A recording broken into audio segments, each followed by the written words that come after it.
वालेकुम रहमतुल्लाहि वबरकातुहू। जनाब अज दो बकरियां दी माशाल्लाह लाट लें तो वीडियो ना रहा फिर वीडियो स्किप न करिया कि इंशाल्लाह तुहानूं अच्छी तरह इन्फॉर्मेशन देवांगे।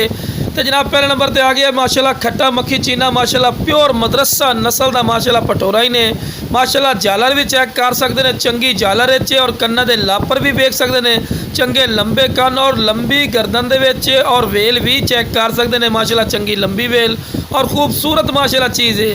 तो बड़े दोस्त फरमाइश करते हैं कि फौजी भाई बकरे लेने लेकिन जोड़े हाइट कद नहीं करते तो ना ही कोई वजन करते हैं। लो बिरा आज माशाल्लाह प्योर मदरसा नस्ल का माशाल्लाह बकरा ही ने तो बिरावां वास्ते लिया माशाल्लाह तोता फेस ने बिल्कुल छोटे छोटे सिंगल जनाब नज़र आ रहे हैं। तो शुरू तो जनाब जानवर को चारा वगैरह ही खवा के भी खा रहे हैं कि तुहानूं पता लगे कि सेहतमंद और माशाल्लाह एक्टिव है।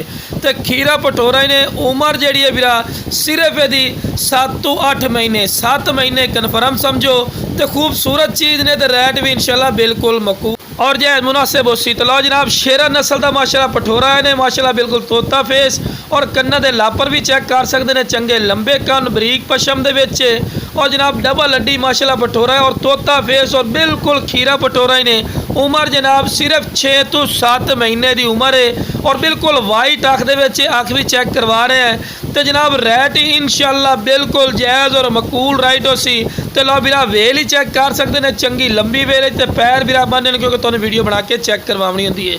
तो शुरू तो जनाब जानवर को चारा वगैरह खवा के विखाने का मकसद ये होता है कि तुहानूं पता लगे कि सेहतमंद और माशाल्लाह एक्टिव है। तो जनाब ये वो नस्ल है जिन्हों अच्छी खुराक दसो तो 100 kg 120 kg आराम नाल माशाल्लाह वजन भी कर जाते हैं।